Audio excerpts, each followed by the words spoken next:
Or bad view? Yeah, I think that's good.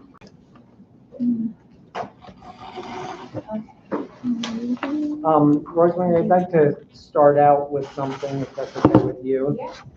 Okay, I'm gonna pass this across the table and give it to you first.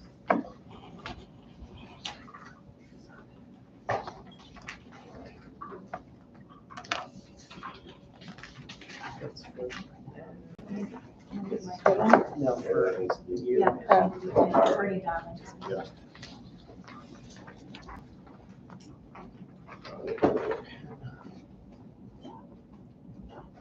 Thanks so much. Did you say you needed a pen? I'll go get one. Okay. We got a nice I would BFT pen share. for you. Yeah, I have several BFT ones. Listen, I'm a fan. I'll take a BFT pen. You want one? Yeah, I love our I teacher. got There you you. go. Oh, you got it? Okay. 6,000.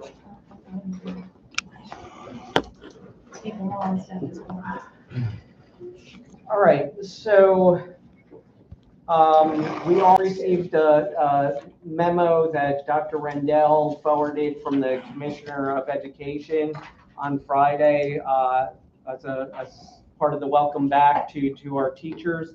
So I just wanted to read this MOU that I'm proposing.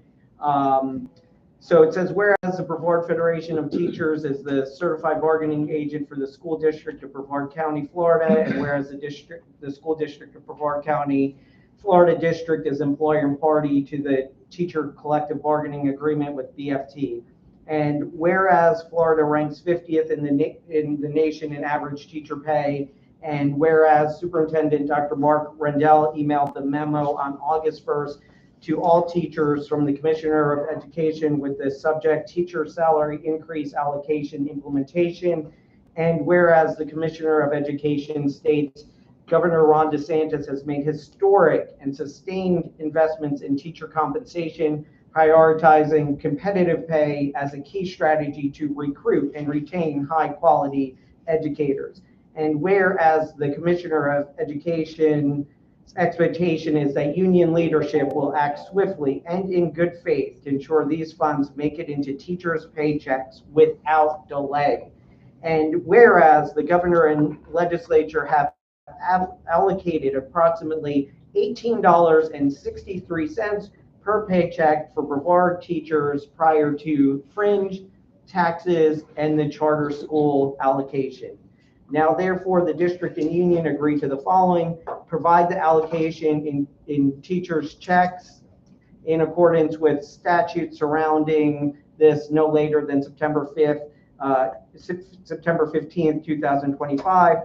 Negotiations for the 25-26 school year remain open and ongoing, including all matters related to wages, benefits, and working conditions for both instructional sorry, I didn't mean to late support personnel. This agreement shall not be construed as a full settlement of salary negotiations for the 25-26 fiscal year, and then recalculate the average salary in Brevard after the historic amount is put into our paychecks. So basically what I'm saying is the state has sent this money, $18.63 per check before fringe, taxes in the charter school allocation. The Commissioner of Education has made it clear he's going to be breathing down our necks and your neck about this money. So let's go ahead, move forward with putting that in our teachers' checks and continue the discussion surrounding money. And then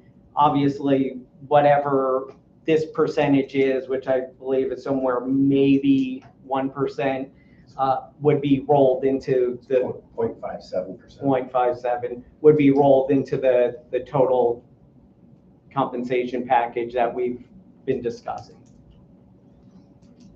Okay, so we'll have to caucus on this because there's some certain parameters for timelines and everything that we have to double check. We know what the commissioner and the governor want.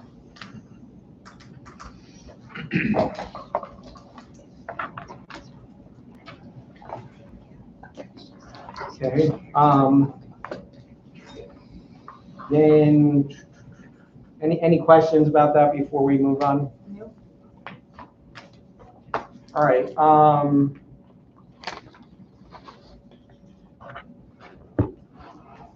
Do you have some responses on our proposals? I have a response. I think we passed last time, but then there was some scratching of words and whatnot as regarding the language for the weapons detection system. We never got a counter on that. You just had verbally told us the district was working on something. Because I have words like where it was. Well, we gave you our proposal and we've Right. been waiting for a counter. I thought I passed it the last time. Which proposal is that? Which one is that? So,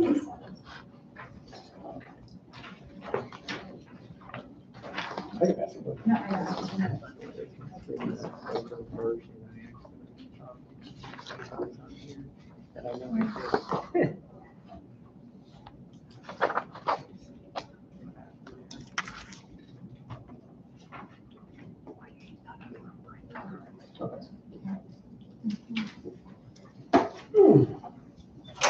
Yeah, no worries. Just one that we How you feeling talked with about this. I have notes from that? Yeah. the English professors telling me Mike. So anyway, this is the weapons detection monitoring. Your MOU is, yes, is exactly, the language that you passed is exactly what the MOU stands for.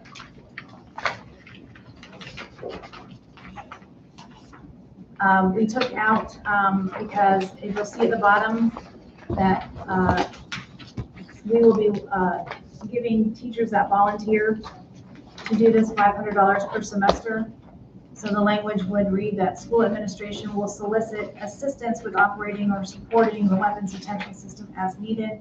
The school administration must assign instructional staff members due to lack of volunteers. To fulfill the needs of the system, assignments will be equally distributed among teachers. The primary purpose of instructional staff who are assisting with the weapons detection system during the start of the school day shall be to direct and facilitate student traffic as well as provide supervision of students. School administration shall be the ones monitoring the alarm and determining when the sensor detects metal. An administrator must supervise the entrance procedures every day. If there are separate locations for metal detectors, a school administrator must be present at each one. The search of students will remain the sole responsibility of school administration. Members of the bargaining unit will be involved in operating or supporting the weapons detection system as needed and will not search students for other belongings. Those covered under the collective bargaining unit will not be pulled during their planning period to assist with the weapons detection system during the school day. Those covered under the collective bargaining agreement under bargaining unit that volunteer to assist the weapons detection system will be compensated according to Article 18, Section I, Schedule of Differentiated Pay of the collective bargaining agreement. The primary purpose of those who volunteer shall be to direct and facilitate traffic. School administrators shall be the ones monitoring the alarm and determining. That is really weird. Okay. Just, I'm having some problems with my word, so Yeah. there's a bug in there. But the last line should be those who volunteer will not search students, parents, or community members of their belongings. Okay, so I have one question, and if anybody else has questions. So that sentence that was struck, those covered under the collective bargaining unit that volunteer to assist with the weapons detection system during participation in supervisory duties of events unrelated to necessary operations of the school outside the normal teacher work week and which generate funds will be compensated according to Article 18.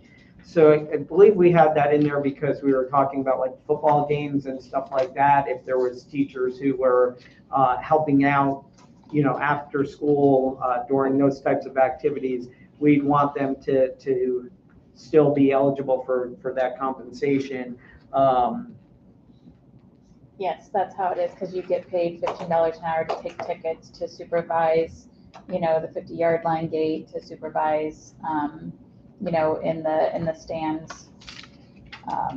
stuff like that. So teachers, that was something we put in there. So if they wanted, to help out with that, then they would get that standard $15 an hour that they would get if they were taking tickets. Yeah, and we want, so that might be a different group of teachers who are helping at that time versus those who volunteer during the school day. So you want the ones that maybe that they do a drama production or a play or chorus concert to receive the $15 pay like the ticket collector would, not the $500. No, because this seems like you guys are offering the $500 for when they are working during the school day to do this. This is, and I'll just give my own lived experience here. So at Cocoa, when I taught there, we had a teacher in every section of the stands. We had a teacher on the 50-yard line gate. That was me. We had teachers and support staff doing the tickets. We had people at the gate. And so everybody got the hourly rate if you signed up to do that. So if you are doing, this is like almost like you're doing something outside of your work day. So let's say you're doing it during the school day, you get the 500, but we would still want them, if they're showing up every Friday night for the football game, to help out. I don't know what the plans are. I know they used them at graduation. So I don't know if it's the school district's plan to use them. I think they've been starting to use them at different events. Then we would want them compensated for doing that. And we're not suggesting double compensation, right? I mean, well, if it's the same folks who are doing it at both times, yes, double compensation. But if I'm doing it in the morning, I get this supplement. But if Vanessa doesn't do it during the morning, but she volunteers to help at the football game, then she would get the $15. Yeah. If I'm not doing it during the day at the school, like if I'm not doing any kind of helping out in the morning during the school year, during the normal day, I'm not getting the 500. But if I'm going to say, yeah, every Friday night football game, I'll stand at this and help out, then I should be getting the 15 an hour. And then if you're doing both, then you're, The 15, you're saying if you're doing both, that you want the $500 per semester and the $15 right after hours. Yes. We're going to have to talk about that. Because the thing is, we can't guarantee that the people who would be willing to help in the morning are going to be the same people who are going to be available Friday night for the football games. You might have a whole different group there. And if not, you're still doing extra duty, So if you have the opportunity to sign up to collect tickets and get $15, or sign up to help with the weapons detection system or work for free, like that's just not you're still working after hours.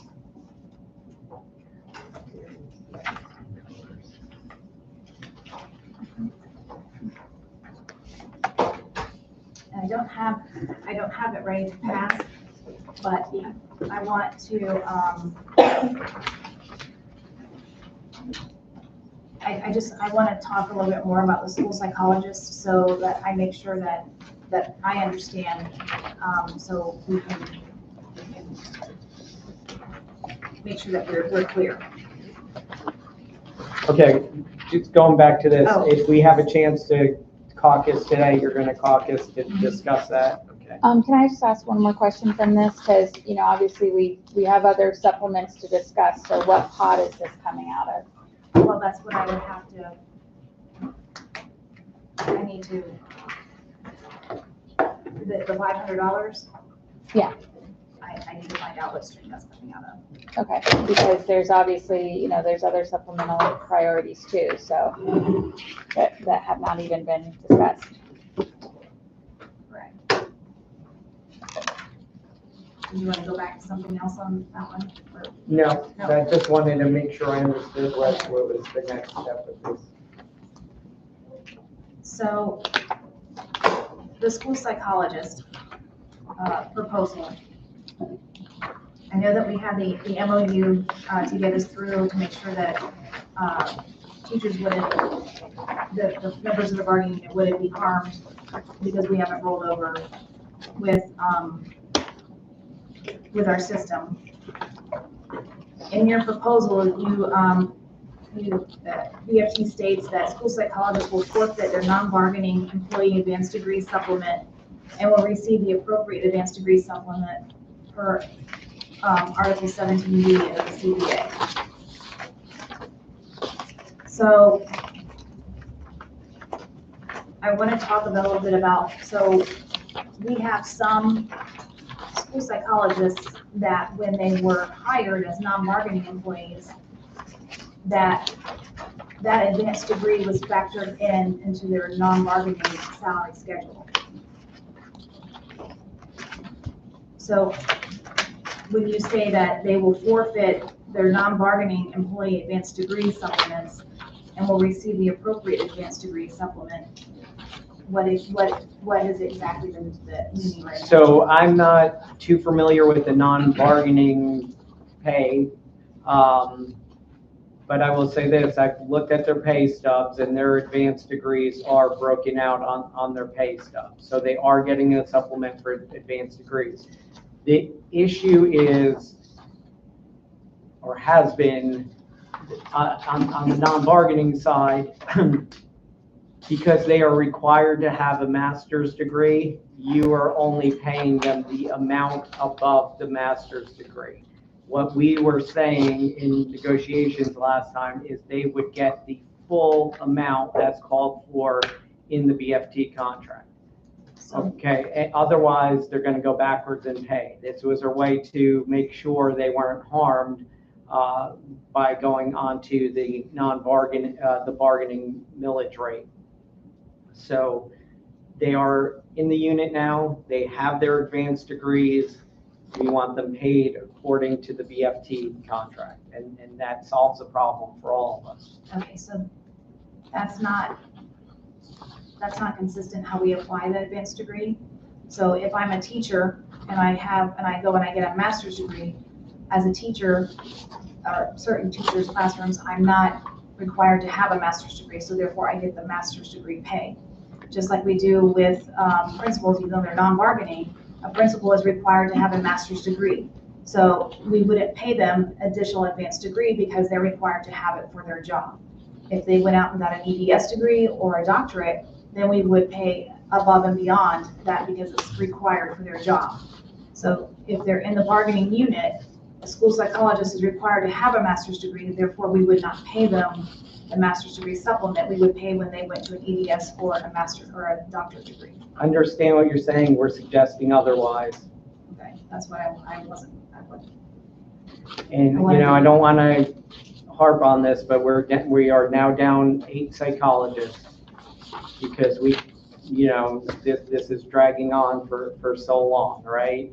There's no reason to send these people backward in pay. Their starting pay in other districts, their base pay is so much higher than it is here in Brevard County. That is why we're down 8 of them at this point. So we're just trying to correct it, make them whole, and make them competitive with other districts. So I would ask, when you compare other districts, are those school psychologists part of their instructional bargaining units? Yes, in some cases they are. My other question is, Even when they weren't, Rosemary, they weren't competitive, right? So my other question is, Define competitive. Competitive, like getting paid the same amount. I mean, what would you consider? Well, I think they just told me that in Volusia, the starting base salary was like $65,000. And here for them, it's $50,450. So I can tell you, we have 39, looks like, total. And of 39, looks like 20 of them make above that. Yep, I've got experience. And Ryan, just I would say, I don't need to argue this point. The vacancies speak for themselves. If it was competitive, we wouldn't have, a third or fourth missing. So, I beg to differ. We're not the only county that has vacancies. so also, we did talk about them receiving the $6,200, the $1,000 from operating, $5,200 from millage, just like the OTs, PTs, SLBs.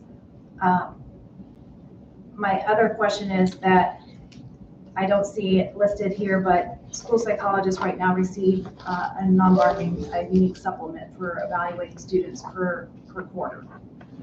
And that's a non-bargaining supplement. It wasn't listed. Right, in your. right. So I wanted to talk about that today as well. So because there are vacancies amongst the psychologist ranks, and it is going to be a heck of a lot worse this year, those of them that have been picking up the extra evaluations are getting compensated, I believe, up to 2,600 something per quarter. So it is substantial. We had no expectation, but that would continue on, that they wouldn't be punished for joining the BFT bargaining unit by removing a supplement they get for picking up extra work. So you want their BFT is asking for the unique supplement to continue as well. Yes. And And they if, chose to go into the bargaining unit, and there's not a unique supplement for teachers. so we've been fighting for a unique supplement for teachers, and actually our classroom teachers do get get the $270 for covering vacancies, and we've been fighting for ESE teachers for about a year now to get that supplement as well. But we got to make these people whole, and we have to improve their pay to keep them competitive. Also, I want to talk about this. Well, if you're not going to shift their advanced degree pay over on August 31st, then don't switch their millage either on August 31st. I haven't passed anything. I'm just trying to make sure I understand Okay. before we pass anything. When just talking it through, I think both sides and on video have said that we're dedicated to making sure these people are whole and don't go backwards.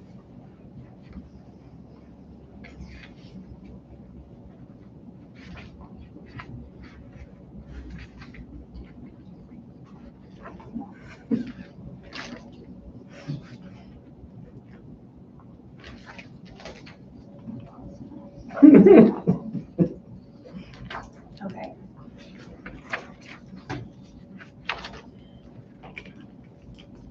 I think, let's see.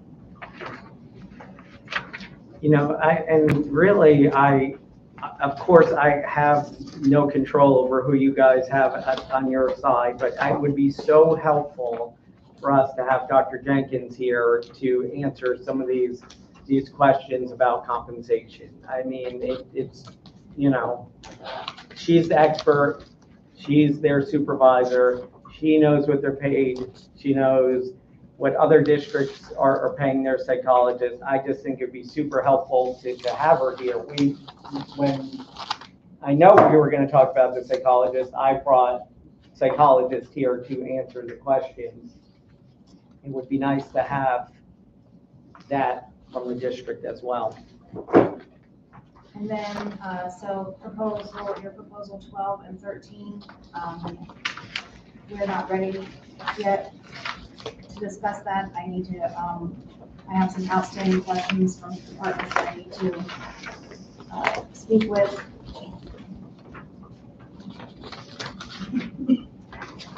Before we can ask a response to those.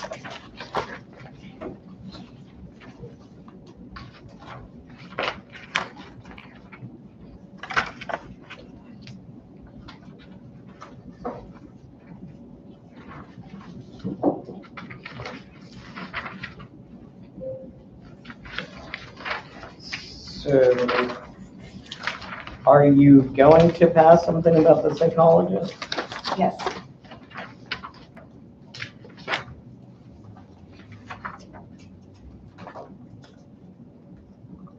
I just needed some understanding of the intent before we did.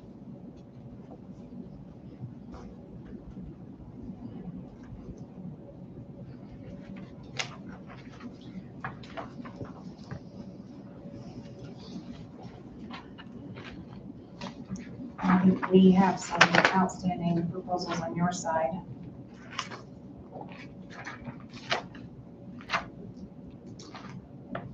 That we're waiting for. Okay, are you gonna pass the psychologist proposal? No, I need to go back and, Okay. if So, we have time today, yes. We have time. what would you like to go and caucus now? And we can. Did you have anything else you wanted to pass? Oh, yeah. Well, why don't you, if you pass that way, we can discuss it.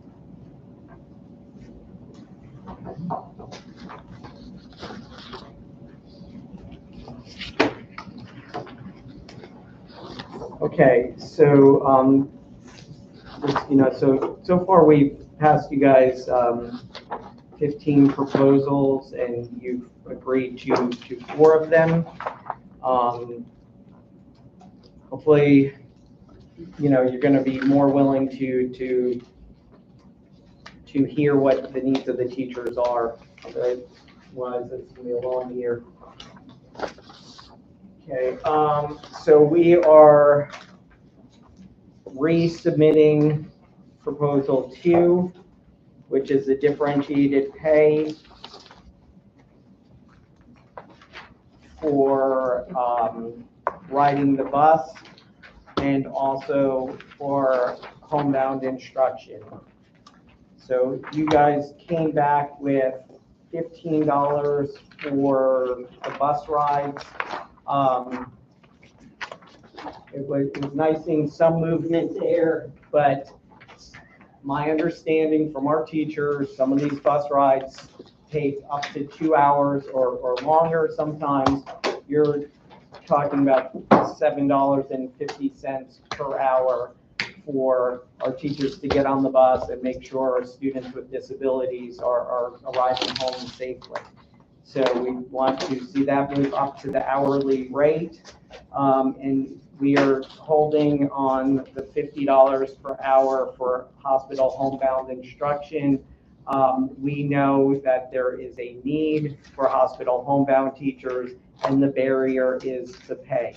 So I want to remind you that putting the $50 all together was a way to not worry about mileage and planning time. Let's just simplify it, make it $50 an hour. I don't want to get into a big game of semantics, but I do believe some of the information you were presenting last time was not telling the whole story when you were quoting the numbers of hospital homebound students or teachers. Because we're not providing students with disabilities the services that are required per federal law, these students are qualifying for compensatory education. And then you're taking them off your hospital homebound role, and you're not considering that they are on the compensatory education role.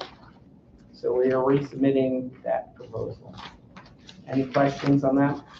No, but just to be clear, we went straight to the department that oversees hospital homebound, and the facts and information that we passed go straight from that department. But we will reconsider your proposal. Yeah, probably might be goofy to ask some principals if they have any issues getting hospital homebound coverage, because they're telling me they do. Okay, we are proposal number 6.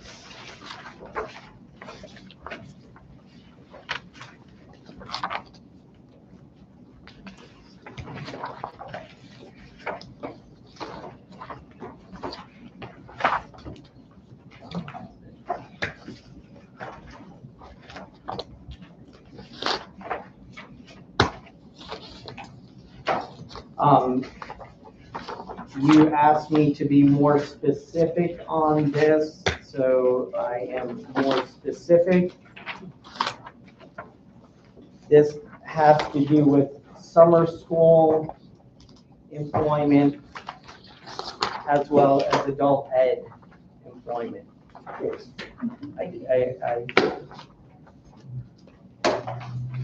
did a little more work on this,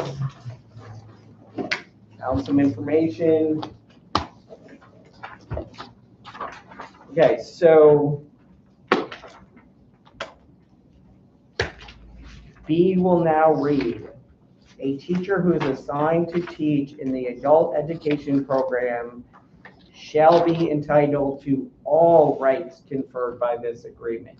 So I spoke with the director out at Adult Ed to get a better understanding of what our adult education teachers do there.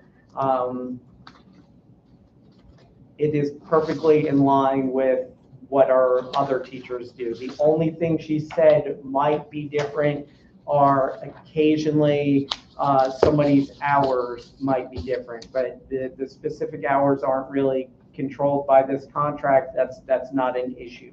So adult ed, although there is, let me backtrack here, right? You guys always are saying contract cleanup. This is contract cleanup, right? Like, these teachers have been treated as members of the bargaining unit all along, and all we're trying to do is make sure it's clear in the contract that they continue to be treated as BFT members and are afforded all the rights in this contract. We're just trying to make sure it's clear in the contract, right? But there's no difference between what those folks are doing than our teachers in traditional settings. So we think everything should apply to them.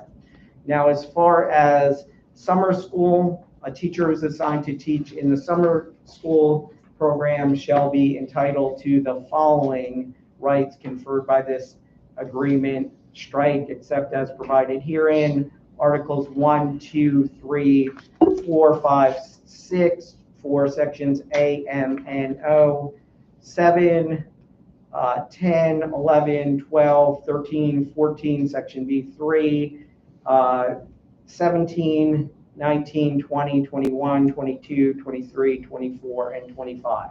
So I did, as you requested, I went through and figured out what makes sense for summer school and what does not make sense for summer school, and this is where I landed.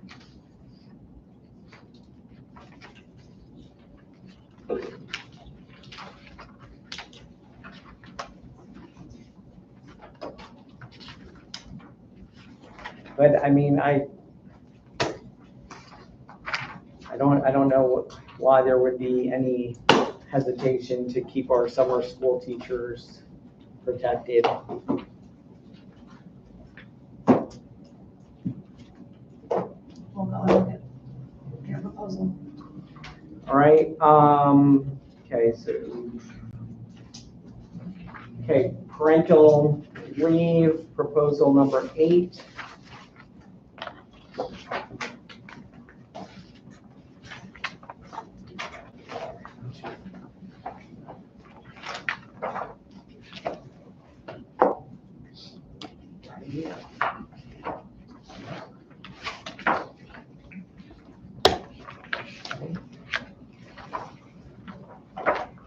Sorry, lots of proposals.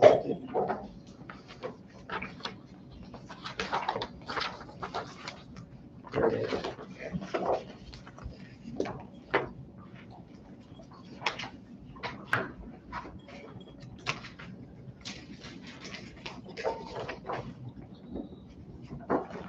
Okay. I knew it was going to be better than food.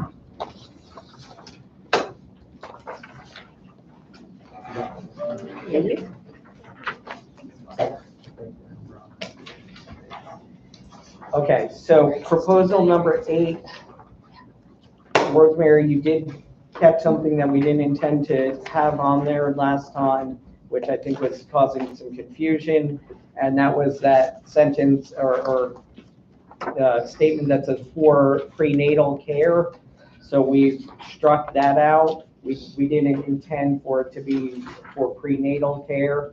But once again, I just want to reiterate, what we're asking for is equity for some of our teachers who are going to have to use their personal leave days because they're still out on FMLA when they had a baby over the summer. We're not asking that they're getting paid for non-contractual days.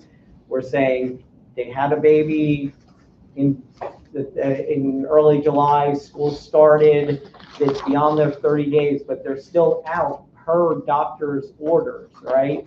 And they're going to have to use their personal leave because they're out on FMLA, they plan on returning.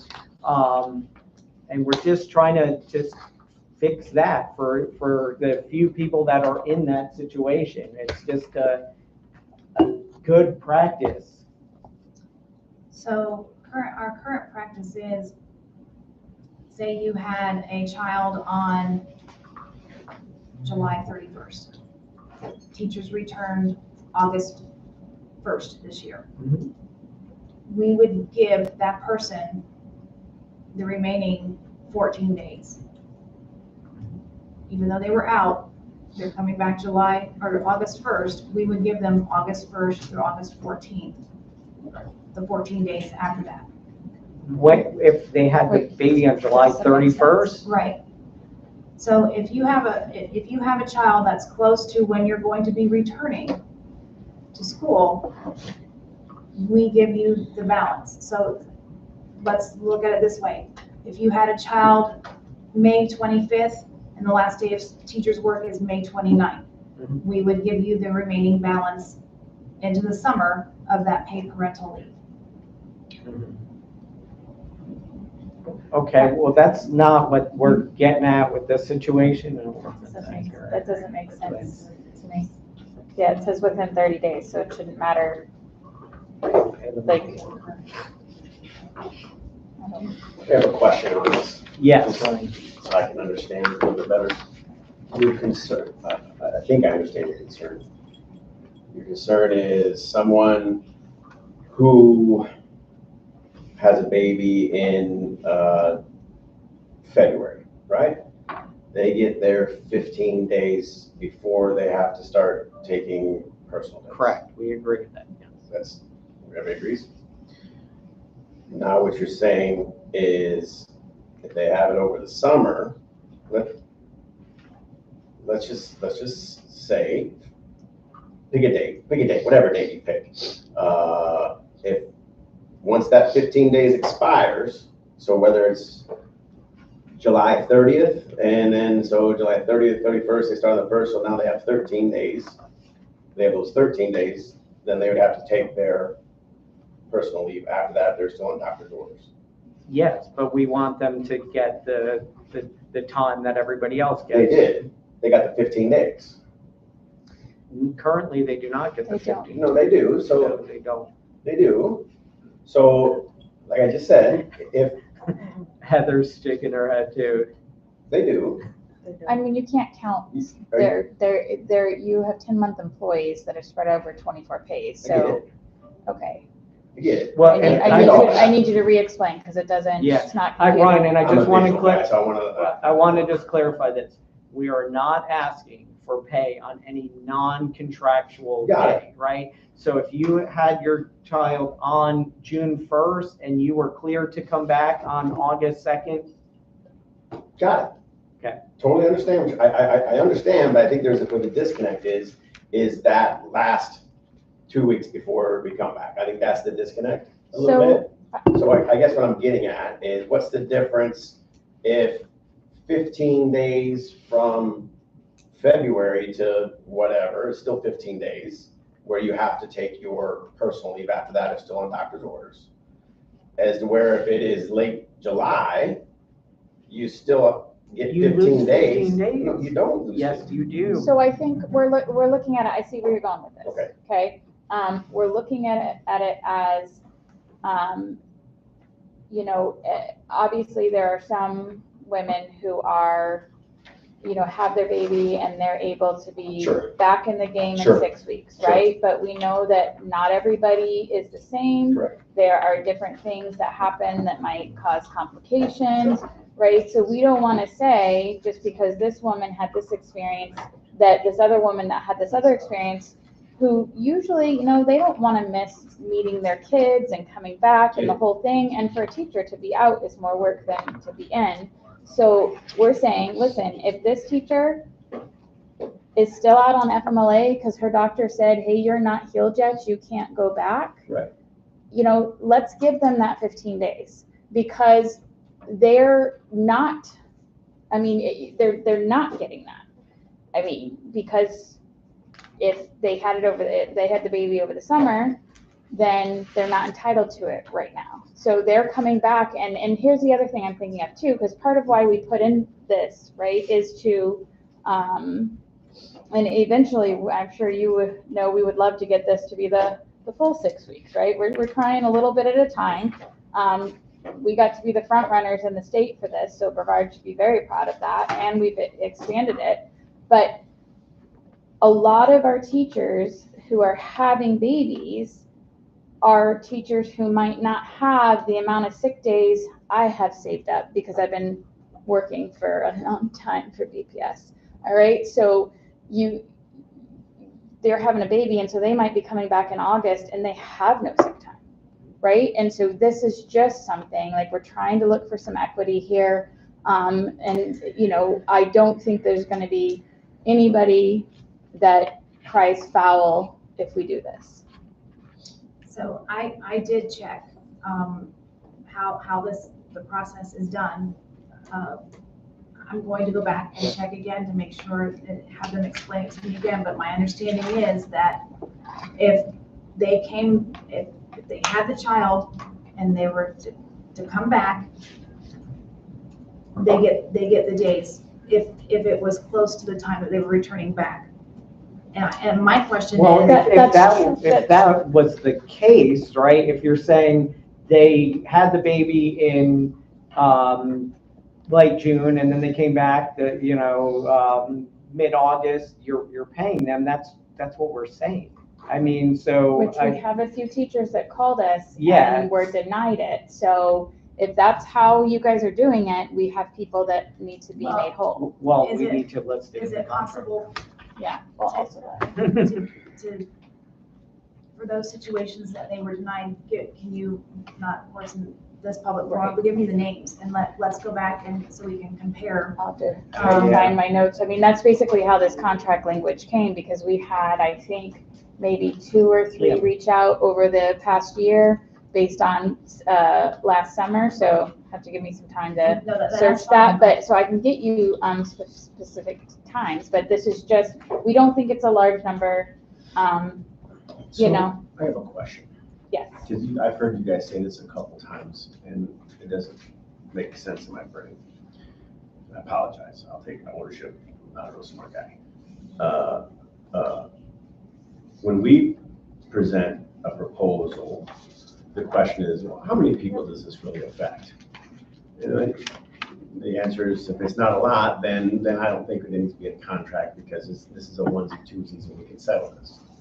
But when there's onesie twosies on the teacher's side, when we say that, it has to be a contract. We need to change this because one principal did something bad and we can make sure that never happens again. So how does that make sense when we want to propose something, but not make sense when you want to propose something? Ryan, can we focus on this specific issue and just be more productive? I don't want to have that, like. I'm just trying to make sense of it, that's all. Well, in this case, because if a woman does not get these 15 days and she comes back, she's having to use her own sick leave, it is an injustice to that individual, right? And what I'm saying is, just let me say this is a great thing that Brevard started, and all of us should take pride in that, because we started a statewide movement for paid parental leave. And now there are districts who are doing more paid parental leave than we are, as Vanessa alluded to, right? So let's take pride in this. You're right, it's not a huge issue, but it's a huge issue for that individual when it occurs. But For can't the we woman who's address- got to lose its 15 days of pay, Can't we, right? It's like $2,000. can't we address these More. onesie twosies? We need it in Ryan, I contract think when you go, we have to address them as they come up. Not every issue is the same. So, And here's the thing, sometimes when you address something in contract language, and I know I've said this before, but I've been sitting on this side of the table for 12 years, 13 years, and I have been through many iterations of the people that we have discussions with. And so, you know, you guys could be here forever, or you could be gone by the time we come back to the table for the 26-27 contract. So when we put stuff in contract, it makes it clear for the parties moving forward when you guys are gone, and ultimately when we're gone as well. I want to make sure I understand, so when we go back, I can ask the right questions. The contract language is that right now, 15 days are granted within 30 days of the date of the delivery or adoption of the child. And you're asking for an exception to that 30 days based on the language. Yeah, basically, if a woman is still out, and it's just for someone, if she is still out on FMLA, because the doctor said you have to stay out, you know, some people might be out for 7 weeks, some people could be 8, you know, some people could be out for the 12, right? Some people could be out beyond that. Obviously, we know FMLA is 12, but we're just saying if the doctor says, no, you cannot go back to work yet, let's give these women those days, because that's another thing. When somebody decides whether they're coming back after they have a child or they're going to stick in Brevard, that's a definite thing that they weigh in is how they were treated, and they remember this. And I think they, you know, our members celebrated when, you know, it was a win for both sides when we got I this. just want to make sure that I was understanding the exception. Yeah. Okay. Okay, next. I have them organized, thank you, Matt.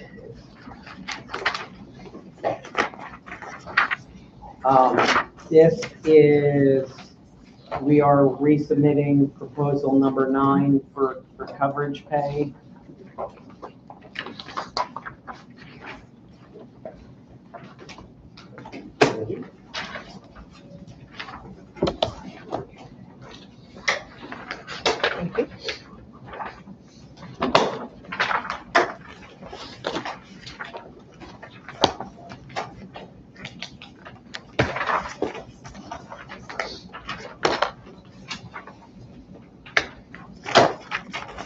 So I will just say this again. First of all, much of this is just putting the practice that's occurring with our classroom teachers when there is an advertised vacancy. This is what the district has been doing, and I just wanted to capture that permanently in the contract. Our value is things go in writing in the contract, and that will be a union value for as long as there are unions. All right. This second part of it is what we've been trying to do for a year now, which is include our ESE teachers and service providers in this vacancy piece, right? We don't believe that folks should be doing more than one job potentially for the whole year and not see any additional compensation for doing that. You know, we have been able to do fairly well with our retention. It's things like this that retain people. Hey, I've been doing 2 jobs, but at least I've been getting paid for doing that second job. We have to do something for our ESE teachers and service providers. That is where the largest amount of vacancies lay, and we need to help those folks out. Otherwise, it just becomes a never-ending cycle of okay, you know, Vanessa quit, so now I'm doing Vanessa's job too, and now I'm getting burnt out, so I'm quitting. So now Matt's doing both of her jobs, and he quits, that's how it works. So most of this is to continue and memorialize what is in place, and then to add our ESE folks in there as well. And as I said, a lot of it came right from the memo that you provided in August of last year. And then I believe there might have been a clarifying memo after that as well. There was one in December because After we talked and met and worked through things. listened to the bargaining tapes because, you know, the intent was for the classroom teachers, not the service providers. I've given you that point every single time, Rosemary. Yes, that was true, but now we're trying to make things better for ESE teachers and service providers. I'm not denying that. No, and I'm just trying to make Yeah. sure I understand. Okay.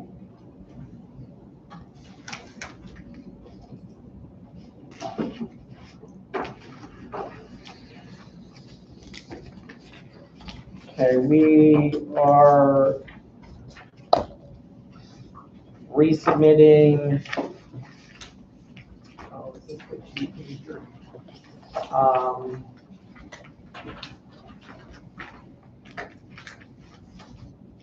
Proposal 10 about the advanced degree language. This is 2 pages.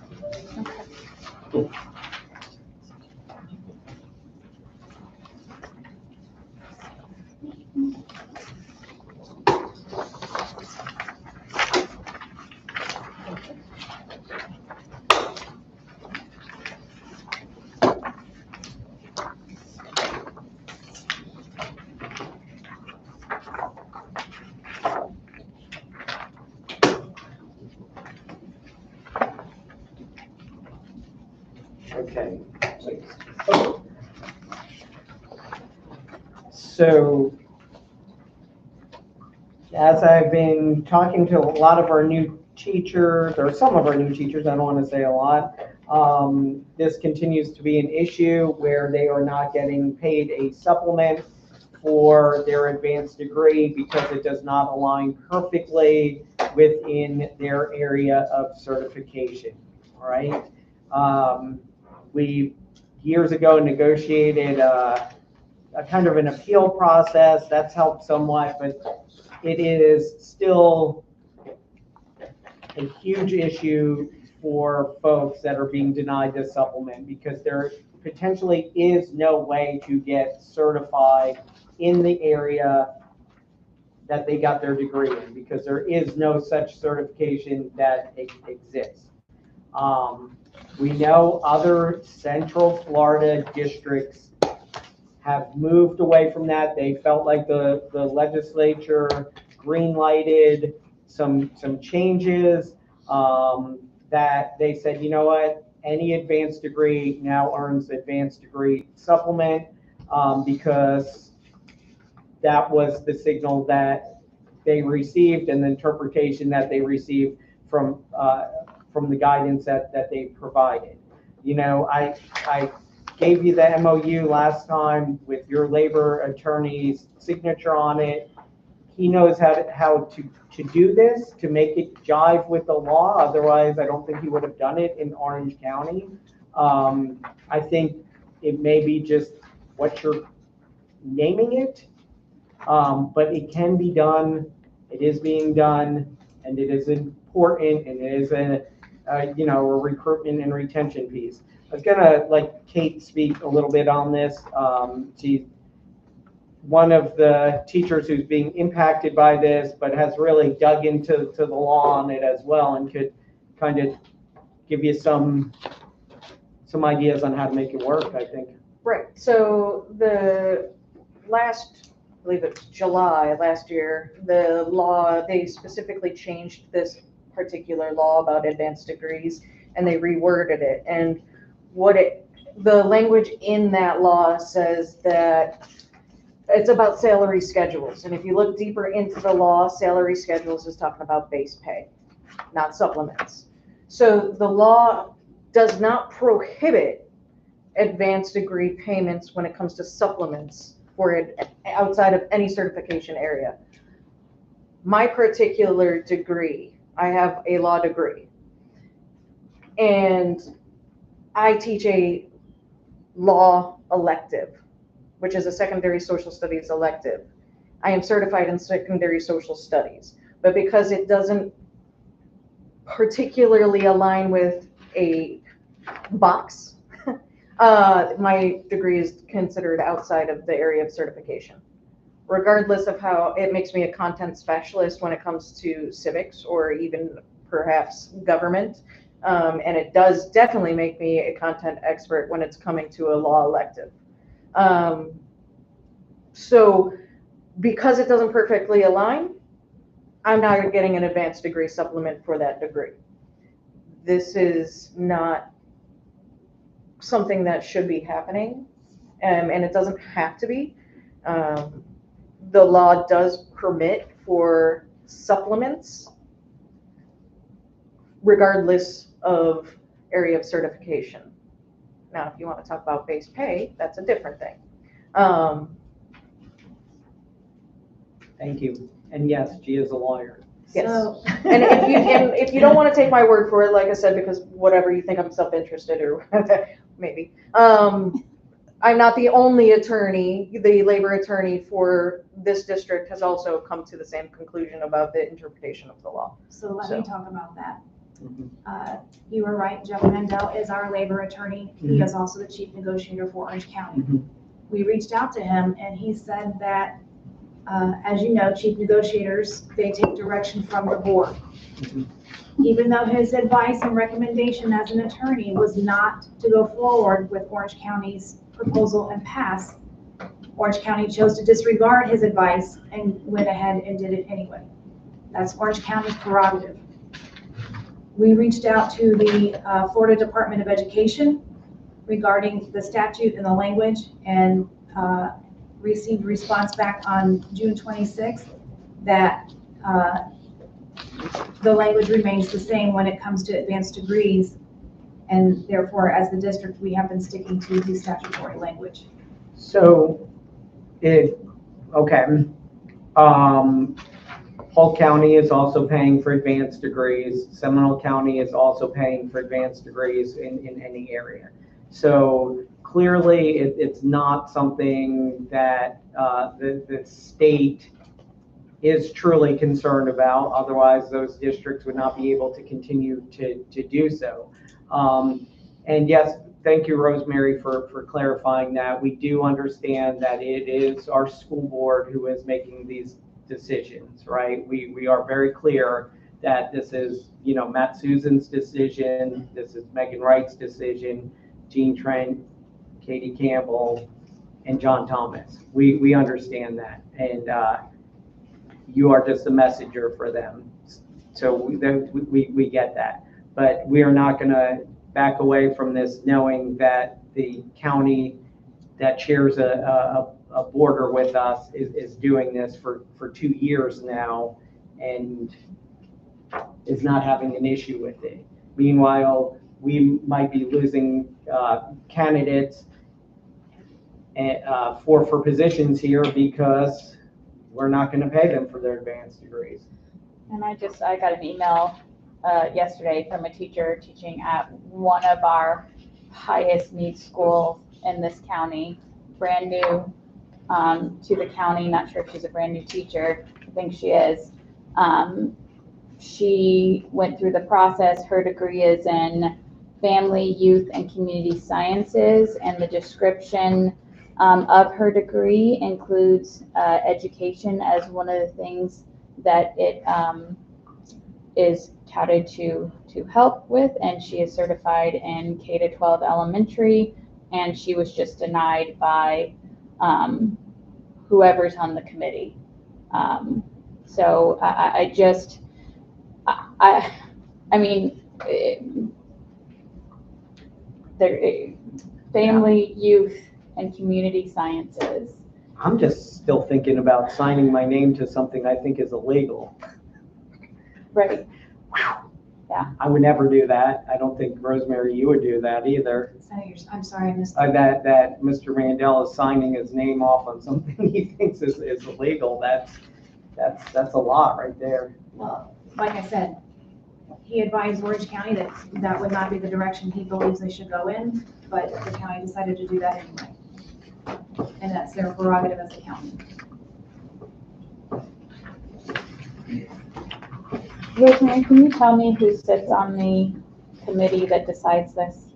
I will find out. Okay.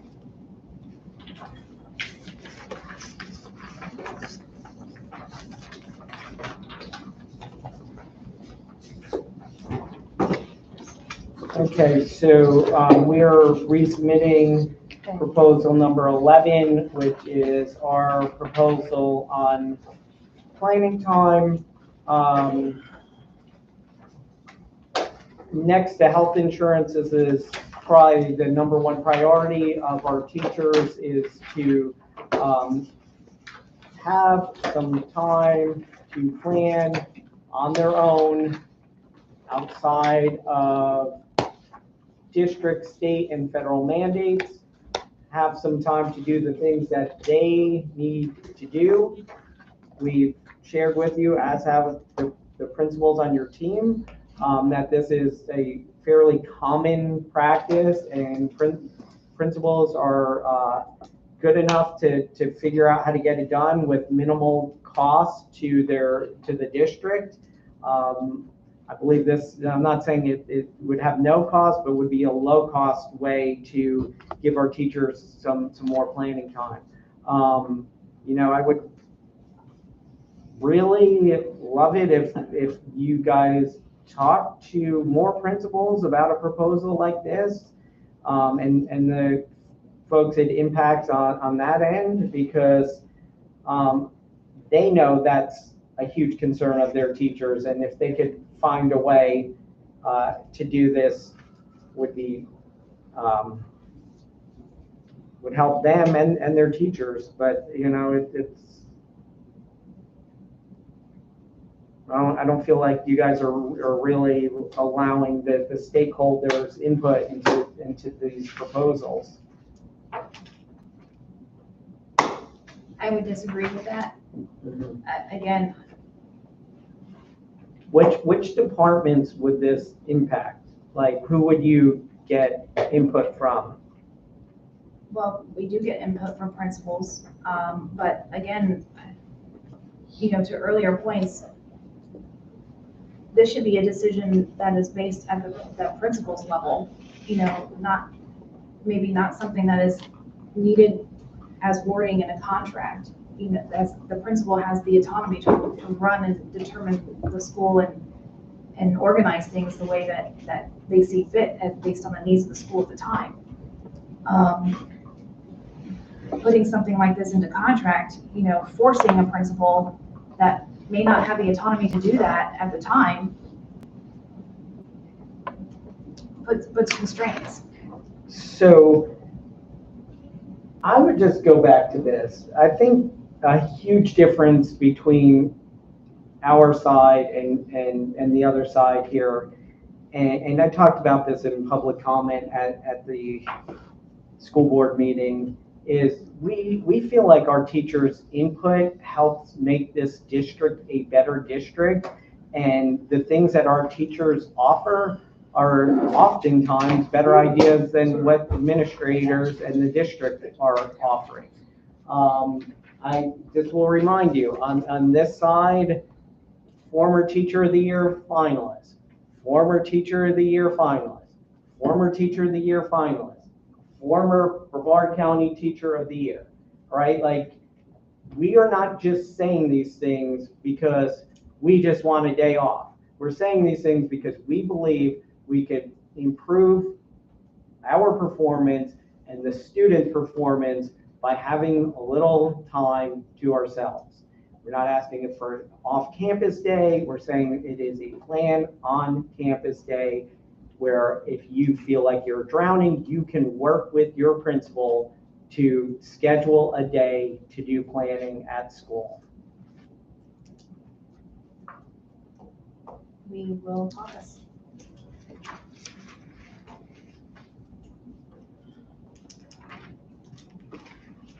Okay, so we are waiting the response from you on the supplement proration, the department heads, and the psychologist. Correct. So then,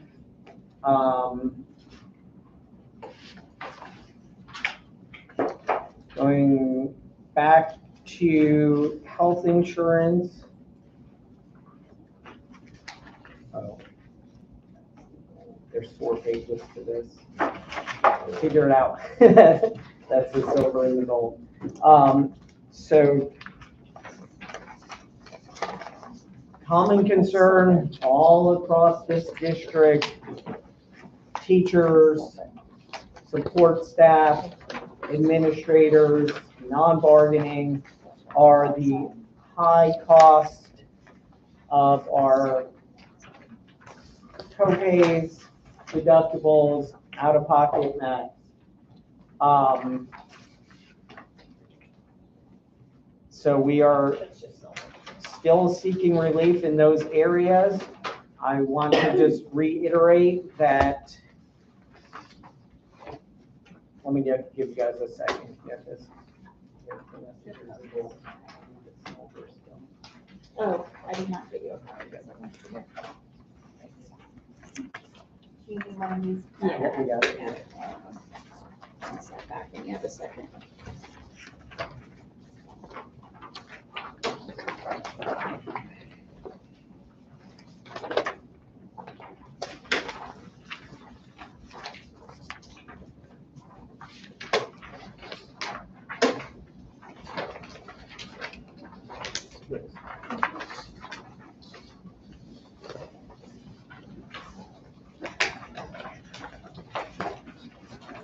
Is this just the silver? No, I got gold right You here. should have the gold too. Oh, sorry.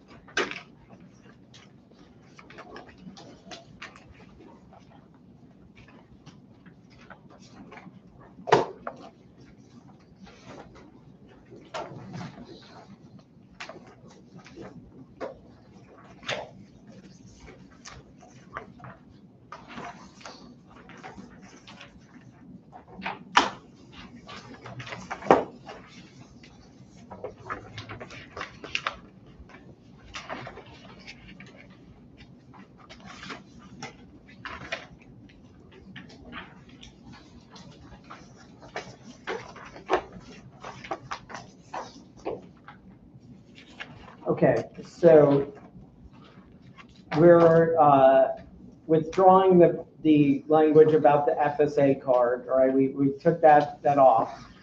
We thought the board, who you guys represent and do as the school board asks, I thought they might be interested in looking for some different ways to find compensation for teachers, knowing that it's not, well, other than the historic increase in funding of $18.61 per paycheck, not much going on in that budget this year. So I thought they might be interested in looking for some creative ways to get dollars in teachers' pockets. Apparently, the board does not want to do that.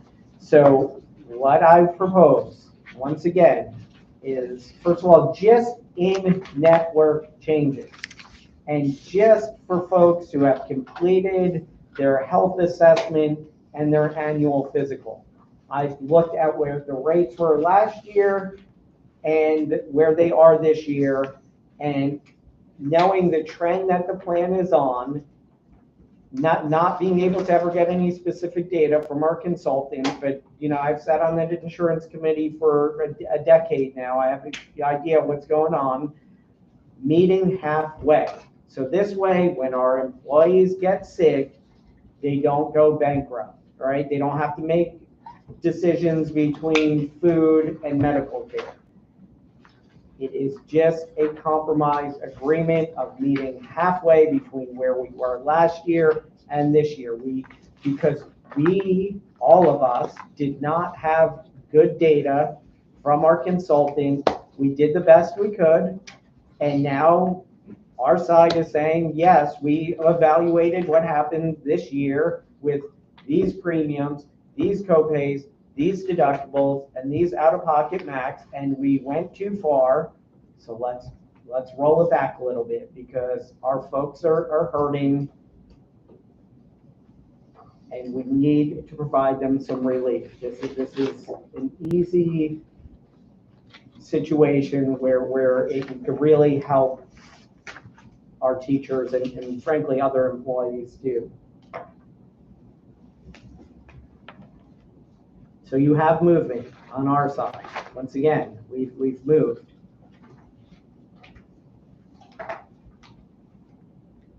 Okay. We'll have to.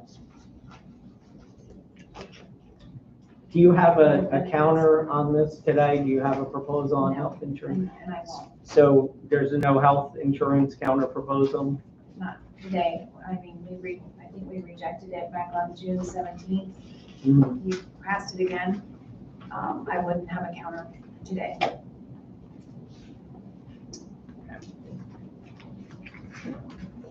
And thank you for clarifying, Rosemary. I do appreciate that you are acting on behalf of the school board. I do appreciate that. So we will be sure to discuss with them some more. Well, when you say that the board is not interested in making changes, I believe that you were also in a meeting where they're thinking of creative ideas with LEAP, I believe it's called, to try to assist employees to make things better. So it's not that the board is not interested in doing what's right or helping employees. Just There's just circumstances that surround with any health insurance plan.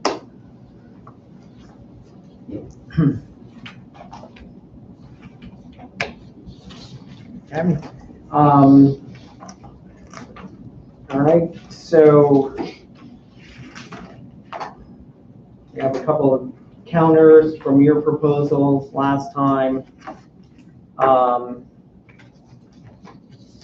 Your proposal one about the recognition clause in the contract.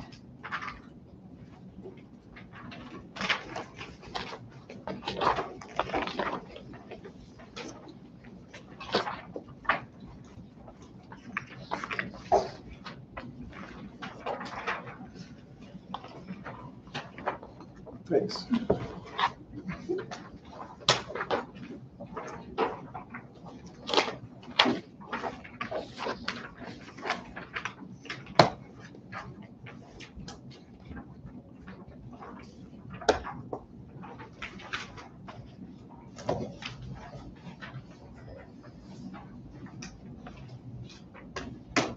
So other than the formatting difference, the difference between our proposal and yours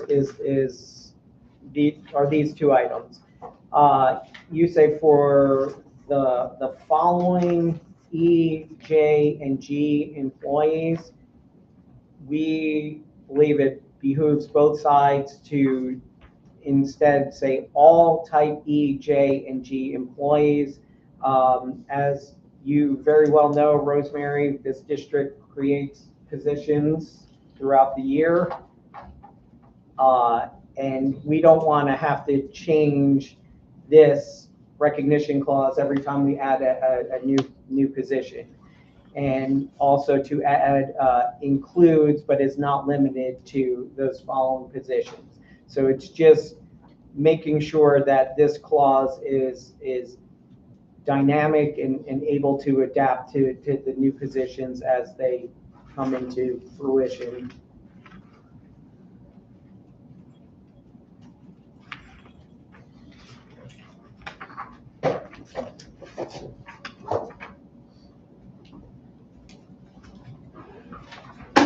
And I understand where you're coming from, but That was TA. no, not yet. We are waiting on their perk.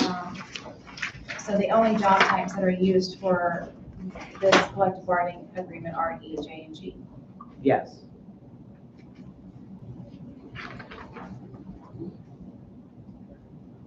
Okay. I just want to look at it, make sure. Okay. Okay, then we have a counter proposal to your proposal number 23.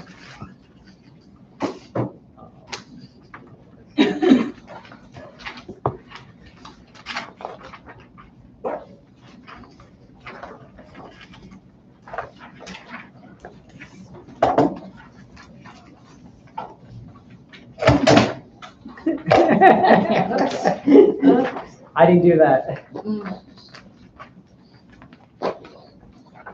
So,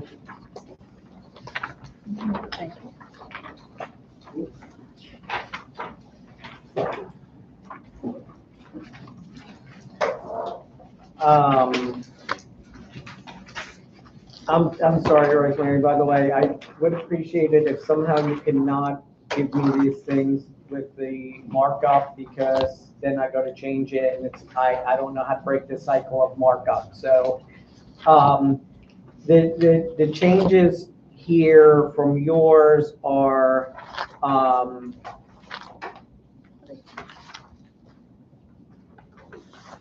so where you say, your proposal was, unless administration determines the nature of the complaint raises concerns for student safety and the overall integrity of the school environment, we're saying that that should be decided by the police or DCF.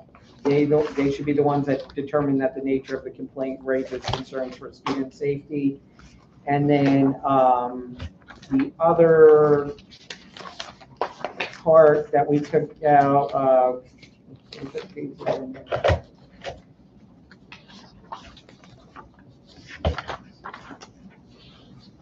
yeah, team, was that the only change we made to this? Like I said, I couldn't get out of the cycle of markup on it, so it's a little confusing.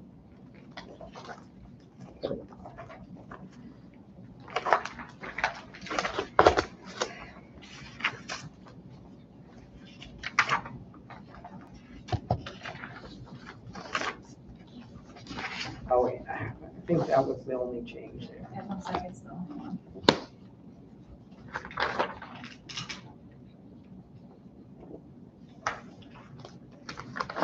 That was, hold on one second.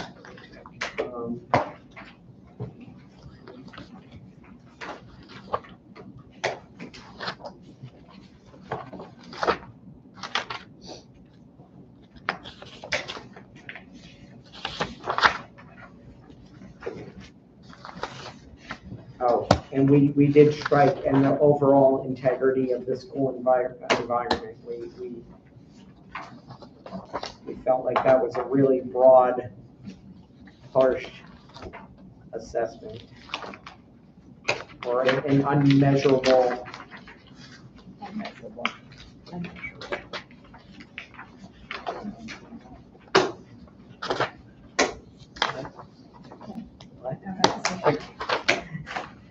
All right, and then we have a counter to your proposal 27 on military leave of absence. There is only one word difference between what you proposed and what we proposed. So you had in there, and it might have been from the old language, military leave may be granted, and we're saying military leave shall be granted. I can't imagine a situation where Brevard Public Schools would deny somebody military leave. So I just, let's just get that language correct there.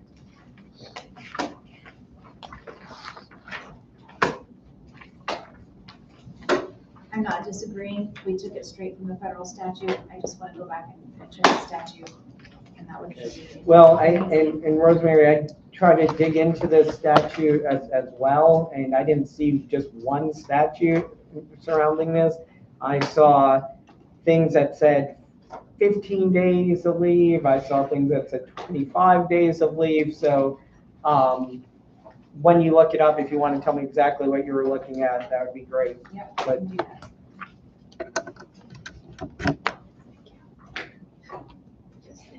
that's, we have.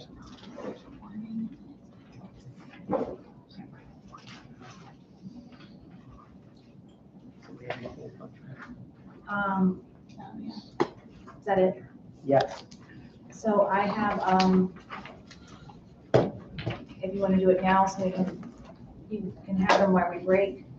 The MOUs that we are going to pass to continue.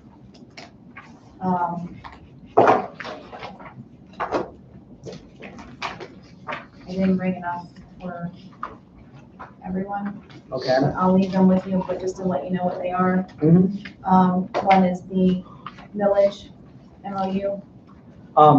We're here to ask you on that one to just clarify the procedure for a late hire or like late hire when you need the VOE by and when it will be paid out.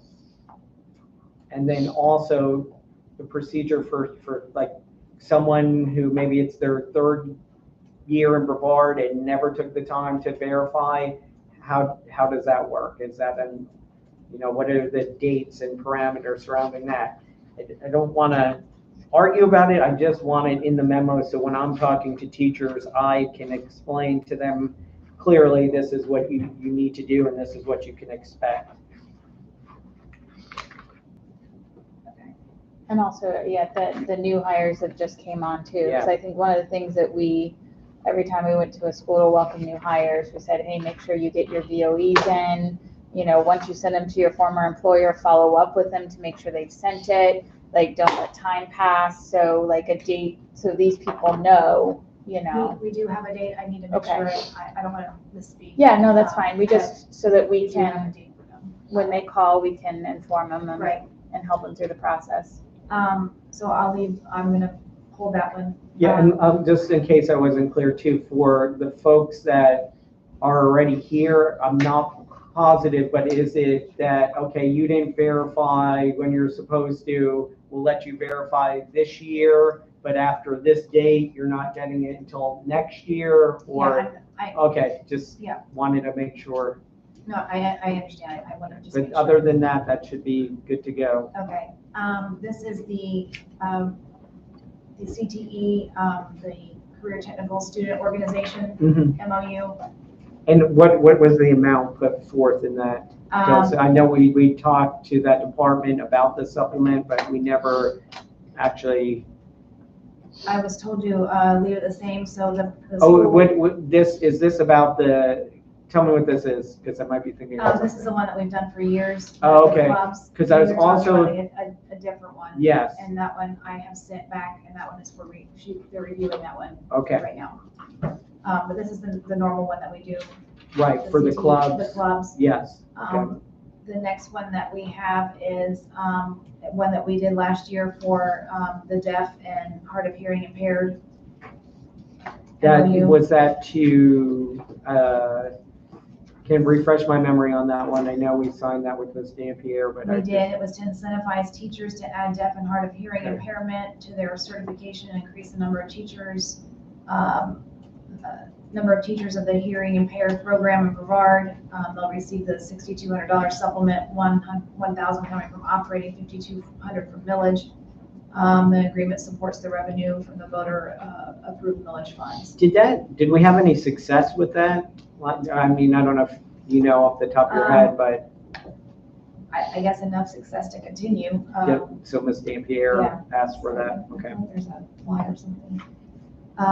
The next one is the Gardendale Yeah. MOU. How we wrote that one, I think that just needs to be put into the contract. Why are you, Ryan, I see you shaking your head, explain to me. Because if it works out, we don't need it anymore, it's in contract. But I thought because we're talking about like the number of years they're there. Right. All right, well, we'll look at it. Okay. The second, or the next one is the ESE support specialist MOU that we did last year. Oh, for the mentors? Yeah, continuing Okay. that one. And then the last one that I'll leave with you is, I think we talked about this a lot last year with Ms. Dampier and student services. I don't know that it was ever actually signed, but this is to incentivize teachers to add visually impaired K through 12 and the requirements of. Is that the same as the deaf and hard of hearing? Or? It's different. Okay.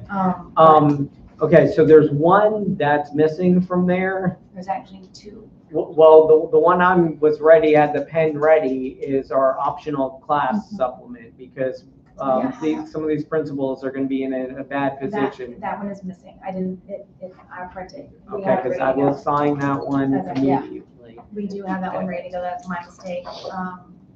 And what was the the other one that was Um, missing? So the ones that I need to pull is the other CTE Mm-hmm. MOU and then the BSI. BSI, oh, For, guardian okay, development, yeah. gotcha. We need to do that today. Yes. We gotta get it to the state. But I have them, well, the optional class, I just get it printed out for you. Okay. I'm gonna- You should go grab the BS, I'll pass that out. You wanna go get the BSI one? Well, I think we're gonna break Yeah. and then, Well, so you just want to bring it to me during the, yeah, Break. I'll just run it back over. all right, Hold so, on, then we can address, because someone doesn't need to all night long. You wanna talk about that? Oh,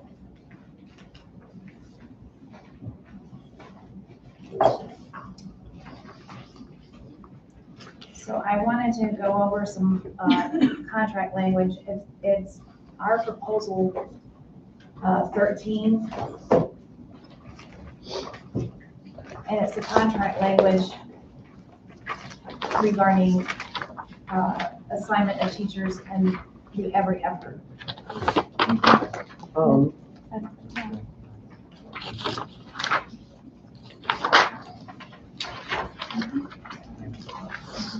Rosemary, we don't think that this is an appropriate topic to discuss with a principal who's involved in an ongoing grievance, which we don't have a response to, involved in this language. Did you? I filed a step 3. Oh, okay. I'm sorry, I was not aware of that. Okay.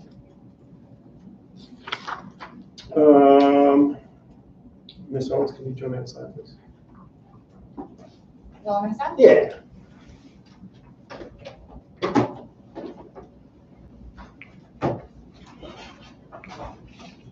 Once we go, continue. Once we go ahead and continue. We're gonna caucus. No, with this. Oh, Oh, no, Tracy.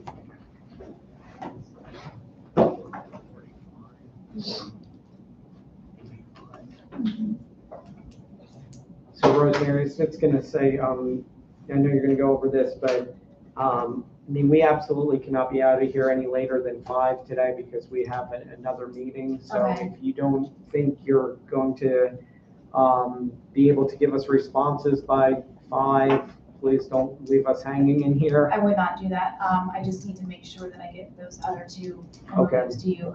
If we can't, Anthony, I will definitely let you Because know. we do have next Thursday tentatively scheduled. It was at 2:00 again? Yes. Yes. And you know, we'd love to do this at BFT sometime, you know, so like when I catch my And typos maybe and provide food. spelling. Like, yeah, we'll have food, you know, for both sides. Don't push it, don't push it. Oh, wait, sorry. Maybe. So we received communication, well, I did, actually, it was the board that received communication from the former BFT president and negotiator regarding the language of every effort, section D, I'm sorry, Article 6, section D3. As he was a gentleman along with Jim Hickey at the time that We were both at the table too. That- We were part of the negotiating team. negotiated the language. I'm not going to read the entire email to you. I just wanted to I wasn't around then. I know there have been some changes made. I know Dr. Green, who sat in this chair before, She always honored the language. she did honor the language and went through it. That's why we avoided arbitration for 6 years. But I wanted to say that, when you're in the process of negotiating and you think that you've communicated everything possible and that it's clear and understanding and language, but as you know, when we go back and listen to tapes, sometimes things are, what you think you did at the time doesn't always translate forward sometimes. We found the tapes and can share it with you if you need those for what was specifically said. And we have them as well, but I just, because I think that, specifically it says in here that principals need to be reassured when they can make reasonable changes. They're fine. Scheduling can be difficult, and that maybe principals need reassurance that changes are okay. If they can explain their rationale, they typically are okay. If they cannot explain their rationale, then they are not okay.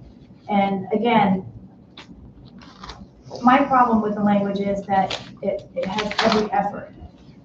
But at the end of the language, it specifically states that in the event a teacher assignment change may be necessary, student data, performance evaluation, certification, teacher input, and overall instructional needs of the school will be considered. If we're going to do every effort and we work with our principals to make that right determination, I'm not talking about principals should not be punitive, and I think that, when there has been one-on-one situations that, we should address that, and these changes should not be punitive. But if you have, if every effort is being made, the input of the teacher should be considered, but it shouldn't be an end-all be-all to the decision of a principal to make when they need to make changes and move teachers around. So, first of all, I'll say it again, not only we understand why administrators don't love the language. The last arbitrator noted it himself when he said that this severely restricts the ability of principals. But after all, that's what it was intended to do. That is paraphrasing exactly what that magistrate said. So that's the first part of it. But you're misinterpreting what Dan was saying. What Dan was saying was the example of Miss Ingrata and Meredith, right? Where she was able to explain to Meredith why she needed her to move. And Meredith said, you know what, you've explained it. I'm willing to do that and move. That's what he was saying, is usually when there is a good relationship between principal and teacher, the principal can explain to a teacher and make them understand why they want to do that. But when that relationship doesn't exist, or when you have a highly ineffective teacher, ineffective principal trying to make that move for a highly effective teacher, once again, I'd say that the teacher was the one who knows better in that situation. The last part of the language that you keep quoting, what that is saying is, we said you can move somebody if every effort has been made, right? If there is no longer a program, or there's a reduction in the number of students, and you're losing an allocation, and you have to move somebody, right? Like, if that is the case, then you have to move somebody, and you're trying to decide between moving Vanessa and I, those are the things that you would look at before moving them. There are those situations where the district is allowed to move. The program ended, you've lost an allocation, or you truly made every effort. The last arbitration that you guys lost was because you did not make every effort. You did not provide a peer mentor teacher to a teacher you guys said was ineffective, even though his evaluation didn't show he was ineffective. So the arbitrator said you did not make every effort, right? And over here, if we see it's a struggling teacher and every effort has been made, they've worked with a peer mentor teacher, they're on a PDAP, and that teacher isn't improving, you're not going to see a fight from us. But if it's truly not every effort, the language is what it is. You guys might not like it. We get that, but we're sticking with that. We've fought too hard for that language. And the last time the district changed it, we accepted their change. That's where that last sentence came. We agreed to it at the table. You'll see it in that video. It was presented by the district, chief negotiator at the time, Jim Hickey. We accepted it. And then we went back to arbitration and still won the arbitration because and the thing about it is, we've talked about this over and over, when you're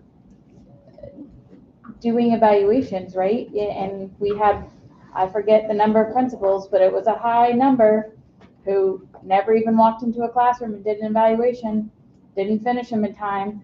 Like, we've got to protect, willy-nilly decisions when we have administrators that aren't even doing what they need to do. I just want to say this too, right? We try, by the way, we've agreed to 11 and a half of your proposals, right? We've come to an agreement. We passed some more actual counters in writing today. When we can compromise, we do, right? Even if it's things that we feel strongly about. Like a couple of years ago, Dr. Rendell insists we're going to have the greatest coaches in the world come to Brevard County if we switch that language up, right? So we were able to find a compromise position for that language. This year, we gave up 15 minutes of planning time through early release a week. That was a big give, but we really, after doing the work with Mr. Pruitt, saw that it was a good option, and we were able to compromise on it, right? This year we gave you the ability to pull back a reappointment letter if somebody got a letter of reprimand after they received the reappointment letter. So we've given you things. We're compromising where we can, and we did sit there and mull over how we could meet you guys, and we decided this is not one that there's a compromise to be had. So we're trying. It would, frankly, it would be nice if you guys were trying to meet us on, I don't know, any of our proposals with some counter offers, or just accept a proposal that we think is important. But you're asking, and we're, especially on a proposal, we're telling you we've considered, we contemplated, we really thought about it. We're not just like saying no just to be stubborn. We can't think of a way to make this work, right? Like and when we feel like we've won this in arbitration several times, like let's move on from it. I hear you, and I understand, but that's what bargaining is about. It's about being collaborative. We, as a district, have collaborated and passed things with you. I'm not trying to go tit for tat about what we've approved, what you haven't approved. There's been times over the years where we have given language away as well. We gave the transfer language away. But you're trying to take that away this year, so it's a moot point. I think, Rosemary, I think just to put this a different way, the last time we were at this table was June 17th. In between June 17th and today, which is August 7th, when students report on Monday, this team took a bunch of proposals, We discussed it, we made counters, we just passed a ton to you. But we started the day off with, you're telling us the two that we proposed on June 17th that you weren't ready to discuss because you hadn't had the time to talk to people. Like, we were asking you to, like, this bargaining's gonna take forever if we don't have counters from your side. And we have given counters. We haven't always agreed with everything that you've passed. Yes, but remember, you're not the only union that we negotiate with. We've had negotiations going on, getting ready for school. It's not that we're ignoring your proposals. That's not it at all. If we could settle tomorrow, I'd be more than happy to do so, but can't see that happening in the future. I have to take direction from, these are not my personal decisions. I have to seek direction from other people, other departments, and sometimes that takes time. Well, I mean, how many sessions in are we at this point? I mean, this is going at a rolling pace. I mean, I've been the chief negotiator for 8 years now, and I've never, well, there's one time I saw it move this slowly. So, This is our sixth time. Well, and I think Mira has been here for a while as well, and I think she remembers there's been times where we've had quite a bit of long sessions. Usually, and if you go back and look at the history, some part of, we I don't may know, not have. let me just say, I don't know how we got off on, Well, because Well, I honestly had a question, because we brought a couple, I'm asking you, I realize you have other people to negotiate with. All of us at this table, this is, I mean, besides Anthony and I, this is part of our day job, right? This is not our entire day job. And so we also have a bunch of stuff that we do on a regular basis, but this is a priority for us, and we're just asking to be a priority from your side as well. it is a priority. Okay. So I'm going to, while we break, I'm going to run over and I'm going to get the MOU that I did not print. I'm also going to get the BSI to bring that right back over to you. Again, I promised you that if it's something that we can't be out of here by 5, I will let you know way ahead of time so that Okay. we don't delay Thank what you you. need to do. I also just want to make a comment about, we waited a really long time for state funding for us to be able to even have a budget. So that has absolutely hampered our timeline. We would agree with that 100%. As far as money discussions, yes. And so, which is why we, Just no, that's agreed. But, we sometimes start early just for contract and then add the money as we can, because we get that 100%. Okay, so let me turn this off so you can see this off.